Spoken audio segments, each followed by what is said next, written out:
Alright, let's see if the moment of truth here, and if I can get this to fit in. I may have to take the strings off, but I'd like to try not to.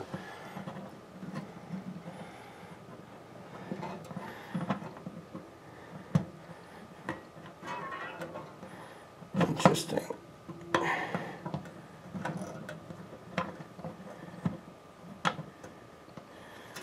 Well, looks like I'm going to have to...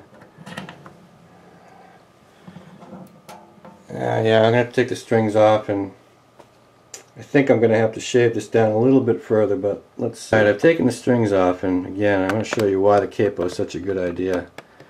You leave that on there, and you can at least keep the strings with some tension up there near the headstock.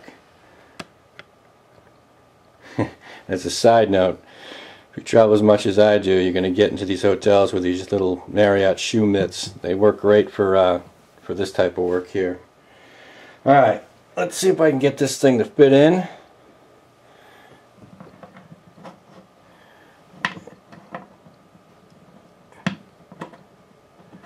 And it looks like it's a hair thick.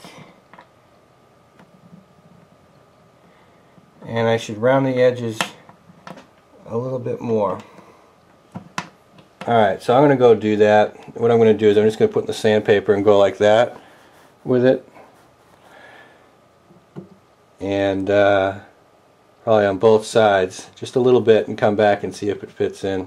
What you don't want is you don't want this to be so tight that when the humidity comes in and swells the wood, it'll crack.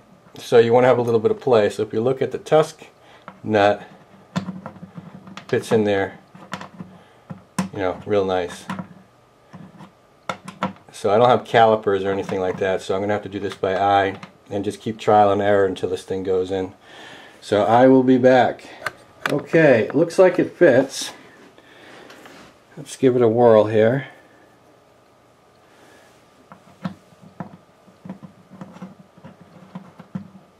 And it fits. So there's the new nut. I'm sorry, saddle. Here's the new saddle. So one thing to notice though, I want to make mention of. So when I had to shave down the sides, both sides, you want to make sure that the area where the string comes across, here, rests right up on there. You don't want it to be a sharp edge. So this thing came from the manufacturer with a beveled edge. And when you shave down this side, here, obviously that's going to shrink this up and make it more of a point. So I went back after with that 400 grit sandpaper and just smoothed out the edge a little bit to make sure that you don't you don't want to damage the saddle with the strings, and you don't want strings to snap. So let's get this in. I'll put the strings back on, bring it back up to tune, and hear what it sounds like. Actually, while I have this, might as well. Alright. Clean up the saddle real quick. A lot of bone dust. Alright. And this, by the way, is made from cow bone. Alright. Get that in and get it working here. Okay, well, I was able to put in the saddle as you saw, and then I restrung the guitar, brought it up to pitch. Been playing around a little bit, and some of my things that I found is that, again, with these 5-week-old strings, using the same strings I had before, I'm getting a lot more sustain. I think I'm getting a lot more crispness to the strings. I think that I'm getting a lot more overtones. So I don't know if you'll be able to pick this up. I'm very happy with the results. I'm glad I did it. It's making this guitar sound different, in my estimation better, but that's not everybody will think the same thing. So my suggestion is, if you get a chance to go out and spend $20 and get yourself a bone saddle, it might be worth it. You'll certainly be able to change the tone of your guitar a little bit. Maybe you like it, maybe you don't. But again, I'll put in a couple of open strings here, and then just play a few things, and hopefully you'll be able to pick up the sounds from what this was earlier in the video.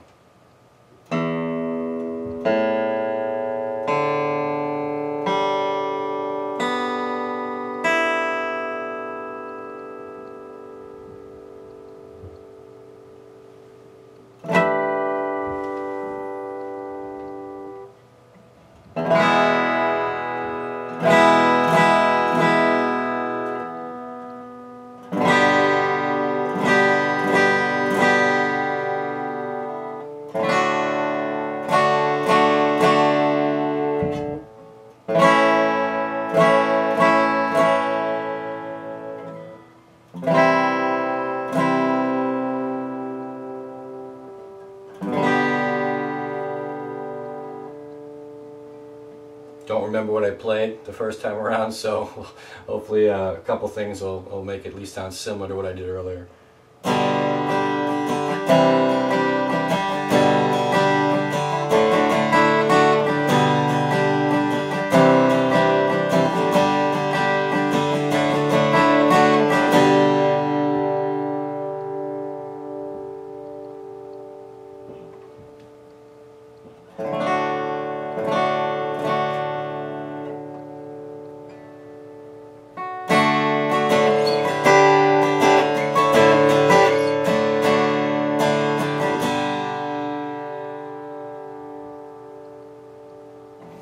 Try a little finger picking, something maybe you recognize.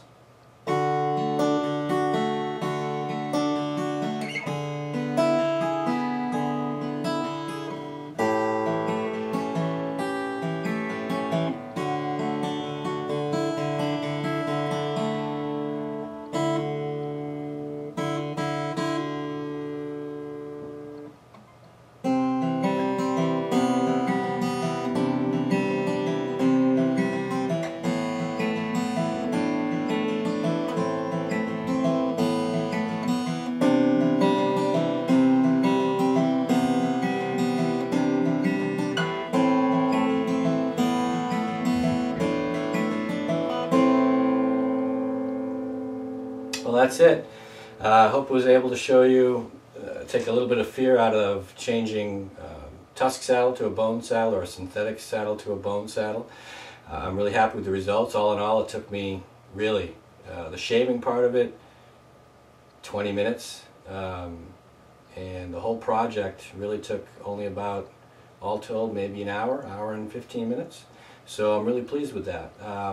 What I'll do is I'll put in the write-up with this where I got the saddle and the URL to his page. He comes highly recommended. You probably already know who he is, but I'll put the name of the site down. So I couldn't be happier. So that is a tusk saddle and a Taylor DN8 to a bone saddle in a Taylor DN8. And for me, with this big guitar, it certainly makes it a lot louder and I think a lot crisper. Something I probably, instead of going out and spending another $500 extra on a guitar, this really did a good job. And it's something you can do at home, which is great. Now if you want to change the nut, that's probably a whole other thing, and I get a Luther to do that. That's it. I hope you enjoyed it. Thank you.